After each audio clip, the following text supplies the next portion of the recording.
اس طرف بلایا جا رہا ہے کہ تمہارا مقصد یہ نہیں ہے، یہ والا مقصد تمہارا راستہ یہ والا صحیح، یہ والا غلط ہے، اس راستے پر مت جاؤ، ہر ایک کو یہ کہا جاتا ہے. تو ہم کتنے خوش نصیب ہیں کہ ہمیں اب بھی اس چیز کا حکم دیا جا رہا، لیکن پھر بھی اگر ہم غفلت کے شکار ہو، پھر بھی ہم اس راستے کو نہ اپنائیں جسے ہمیں اپنانے کا حکم دیا، تو ہم سے بڑا خسارے والا اور کوئی نہیں ہو سکتا. والعصر ان الانسان لفی خسر، زمانے کی قسم تمام لوگ خسارے میں ہیں، الا الذین آمنوا وعملوا الصالحات.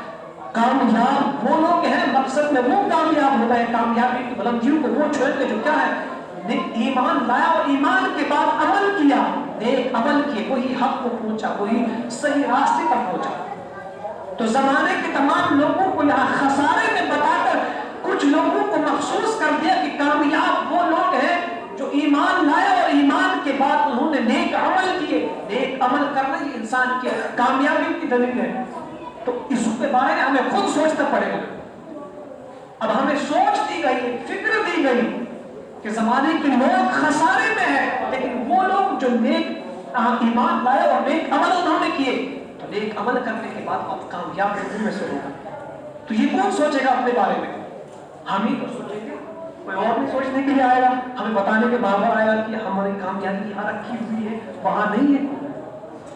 دنیا کی دولت کمانا ہے، قسم خدا یہ نہیں کہنا کہ آپ برا کر رہے ہیں، دولت کما رہے ہیں، کمائیے، زندگی ہے، کھانا پینا سب کچھ اپنے ساتھ ہے، یہ چیزیں، لیکن کم از کم اس کے ساتھ اپنے آخرت کے بارے میں سوچیں، قبر کے بارے میں سوچیں نا. قبر میں بھی ہمیں کئی ہزار سال رکنا پڑے گا، وہاں اس دہشت ناک قبر کے اندر رہنا، ایک گڈھے میں اتارنا ہی یہ کافی نہیں ہے اس مسلمانوں. اپنے عزیزوں کو، اقارب کو، رشتہ داروں کو، ان کی محبت کو قربان کر کے قبر کے اس گڈھے میں جانا یہ کوئی کم نہیں ہے. اتنا ہی کم نہیں ہے جو وہاں کے اگر ہم نے اچھے عمل کیے تو کوئی تو مدینہ مدینہ ہو گیا، لیکن اگر برے عمل ہے تو پھر کیا ہے؟ پھر عذابات کی جو ہوگی لہریں وہ ہمارے سامنے. ہم نے موت کو بڑا سخت بنا دیا. موت کی مومن کے لیے تحفہ ہے. ہر مسلمان، حدیث نے فرمایا کہ موت مومن کے لیے، مومن کے گناہوں کے لیے، ہر مسلمان کے لیے کفارہ اس کے گناہ ہوتا. لیکن ہم اس کو برا سمجھتے. کیوں؟ ایسی وجہ کیا کہ ہم موت کو برا سمجھنے لگ گئے؟ کیونکہ ہمارے عمل برے ہو گئے ہیں. ہم نے اعمال ہی ایسے کیے کہ ہمیں قبر سے وحشت آتی ہے، ہمیں موت سے وحشت آتی ہے. یہی وجہ ہے کہ ہم موت کو ناپسند کر رہے ہیں. ہم جب قبر کے حال ہوتا ہم بھاگ جاتے ہیں، کیونکہ ہم نے اپنے عملوں سے، اپنے کردار سے، اپنے اخلاق سے، اپنی عادت و اعتبار سے ہم نے قبر کو اتنا سنگین بنا دیا، قبر کے عذاب کو اپنے لیے ہم نے جائز کر دیا. ہمارے عمل ایسے ہیں. لیکن یہ توبوا الی اللہ جمیعا سنایا کیوں تھا؟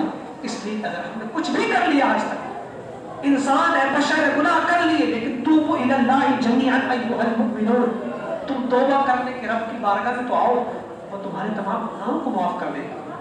معاف کرنے والا ہے، بڑا غفور ہے، بڑا رحیم ہے وہ. لیکن ہماری کمی ہے وہ کہ ہم اس کی بارگاہ میں نہ جانے. آخری حدیث ایک نماز کے تعلق سے، نماز میں ہماری کتنی غفلت ہے، ہم کتنا نماز سے پیچھے.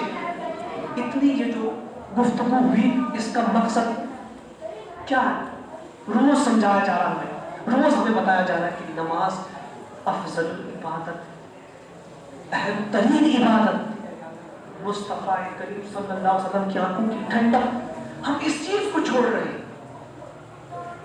ایک انسان کو جب کہ موت کا وقت قریب آتا، تو موت کا وقت قریب آنے سے پہلے عزرائیل جو روح نکالنے پر مقرر ہے وہ اس بندے کے پاس نہیں جاتے. جس انسان کی روح نکالنی ہو، جس کے جسم سے روح کا تعلق ختم کرنا ہو، اس بندے کے پاس ڈائریکٹ نہیں جاتی کہ مجھے اس انسان کی جان نکالنی ہے.